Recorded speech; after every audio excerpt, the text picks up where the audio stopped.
এই সময় আবার কে ফোন দিল? দূর, এমনি তো সারাদিন কাজ কাম পাইতাছি না, তার মাঝে আবার এয়ারফোন হেয়ারফোন। বন্ধু দেখতো ওই ছেলেটাকে আমাকে সুমনের মতো লাগতাছে না?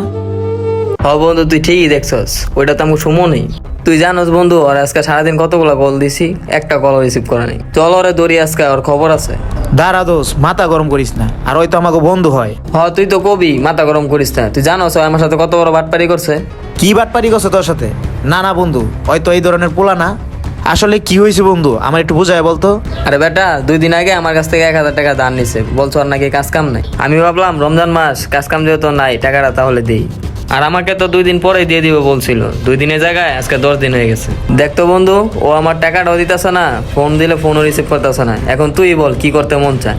আচ্ছা বন্ধু, রাগ করিস না, রোজা রমজান মাসে রাগ গুসা করতে নাই। আর হয়তো আমাকে বন্ধুই হয়, তাই না? এখন চল ওর কাছে গিয়ে আড়াল থেকে শুনি ওই ফোনে কার সাথে কথা বলে। কার বিপদ কখন আসে কেউ বলতে পারে না বন্ধু। হতে পারে অনেক বড় ধরনের কোনো সমস্যায় পড়ছে। ঠিক আছে বন্ধু, চল যাই দেখি। ও মাই ফোন দিছে। হ্যাঁ হ্যালো মা। আচ্ছা মা, আমি ইফতার নিয়ে আসবো নে।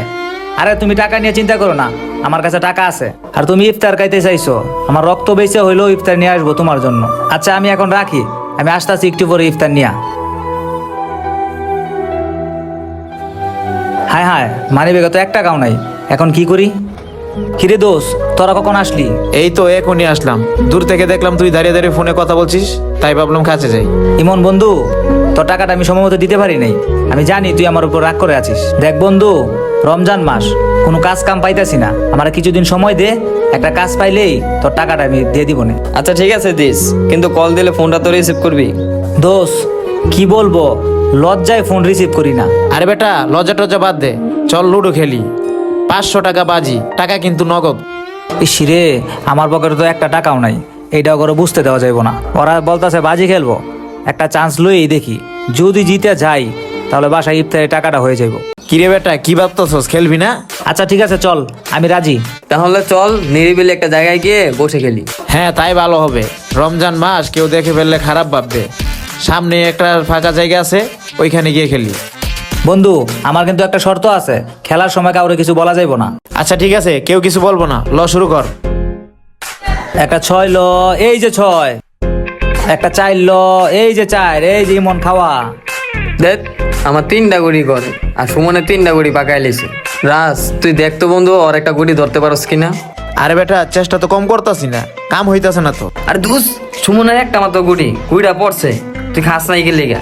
সরি বন্ধু, আমি আসলে দেখি নেই। হ দেখি নাই, আমার ঠেলা সামলাও। সুমনের একটা মাত্র গুড়ি, একটা 2 মারলে খেলা শেষ। একটা 2, এই যে 2, এই জিতে গেছি। দে বন্ধু, টাকা দে, বাসায় না কাজ আছে, তাড়াতাড়ি যাইতে হইব। এই লো তোর টাকা। আচ্ছা তাহলে তোরা থাক, আমি গেলাম। কিরে বন্ধু, আমি কিন্তু সব বুঝতে পারছি, সুমনের গুড়িটা খাওয়া পড়ছে, তুই দেখছস কিন্তু খাস নাই, না দেখার বান করলি। আরে দোস্ত, আমরা তো সবই দেখলাম, সবই শুনলাম। সুমনের মা ইফতার নিতে বলছে, কিন্তু ওর কাছে টাকা নাই। আর আমি যদি ওরে 500 টাকা হাওলা দিতাম, সুমন ঠিকই টাকাটা নিত, কিন্তু ওর ঋণ আবার বেড়ে যেত। আর এমনিতে পোলাটার কাজ কাম নাই। ঠিক এই মুহূর্তে না পারতো তোর টাকা দিতে, না পারতো আমার টাকা দিতে, আর না পারতো ওর মার জন্য বাসায় ইফতার নিয়ে যেতে। সেই জন্যই ওর বুঝতে দেই নেই। আর বন্ধু তো বন্ধুর জন্যই, তাই না? হ্যাঁ, তোর মধ্যে যদি সবাই বুঝতো, তাহলে বন্ধুদের মধ্যে ঝগড়া হিংসা থাকতো না। চল, ইফতারের সময় হয়ে গেছে, এখন যাওয়া যাক।